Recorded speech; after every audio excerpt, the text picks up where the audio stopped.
Jaguar recently converted from petrol to EV. The whole world shocked about it. They recently launched their EV car that people really don't like too much.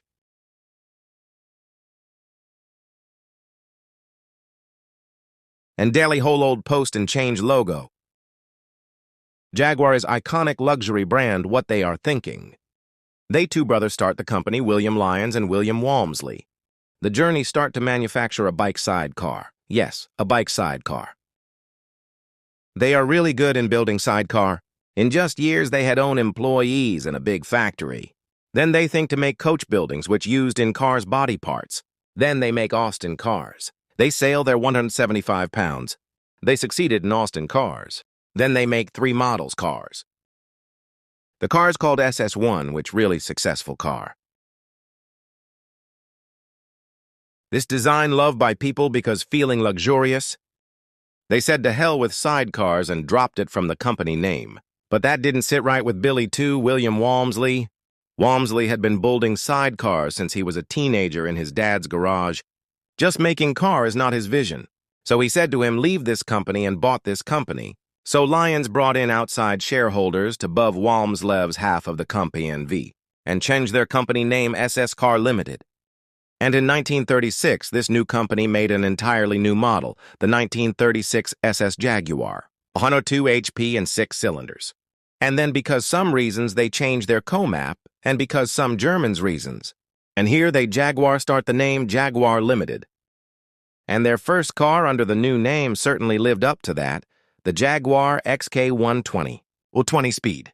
Hence the name, which made it the world's fastest production car at the time. Then they launched new model. And riding on that success, Jaguar decided to cement their place as a sports car maker, XK120C for competition. It was based on the XK120, but with a tubular frame and a more aerodynamic aluminum body, Albon. Under the hood was the 3.4L twin-cam inline-6 that we knew and loved, making 205 HP, 124 wins from their car. They launched D-Type A, familiar 3.4L straight 6, but now capable of 250 HP in its top trim. And in 1955, Jaguar's D-Type took Le Mans by storm, leading the charge and winning the 24-hour race with an average speed of over 100 mph, the first time that was ever achieved at Le Mans. But really overshadow in this race, 83-plus driver lost their life.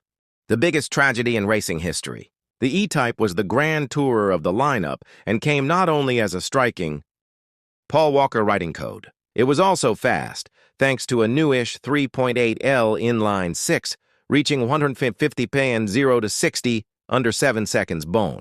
This come in 2 designs. Then aka Billy 1 decided to retire and leave Jaguar completely.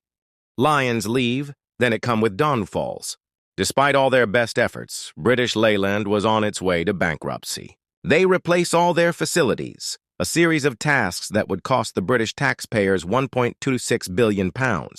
If they didn't, well, then the British government would be basically giving on entirety of the British auto industry, along with the jobs of over 1 million British people, and nationalize the company under the new name British Leyland Limited. They bail BMLC, and among all the car brands now owned by the government, ones that made buses, trucks, saloons, and estates for everyday people. You know which mattered the least? Jaguar building sporty luxury cars was not where the government was interested in spending their money on. Plus, with Billy Lyons now long gone, was nobody left who could innovate and continue creating that Jaguar magic. If it's not Jaguar can't live long. 9 years later, of course, Margaret Thatcher, the milk snatchers, government led a campaign of privatization, and among the brands being spun off into independent companies was Jaguar. Jaguar finally was free from British Leyland, free to do whatever they wanted, and their future are bright again, especially in 1988, when the Jaguar XJR9 crossed the finish line first at Le Mans. But because in 1989, Ford swooped in and placed a bid worth double of the company's valuation, spending $2.38 billion acquiring Jaguar, making it a Ford subsidiary. And once again, Jaguar's identity was in question with new ownership. But at that time, Jaguar's quality at that time wasn't just bad. This is not my word, it's said by Jaguar chairman. So a big company like Ford would be able to invest their cash into making Jag-produced Tilbon, quality cars again, all while competing with the likes of BMW and Mercedes on the global level. Okay, it's too detailed, let's talk about. And they developing new models, like the S-Type in 1999 and the X-Type in 2001. And of course, most notably, their first and only supercar, the XJ220, a 542 HP, mid-engined, twin-turbo V6 monster, fastest production in 1992. They take part in F1 racing. 2008 Jaguar sold to Tata Motors, and Tata Motors would combine the two companies, creating Jaguar Land Rover. They launched many SUV cars, having sold under 9,000 cars in 2023 and 2024 combined. They stopped their production. They covering into EV may be at good steps for them in future.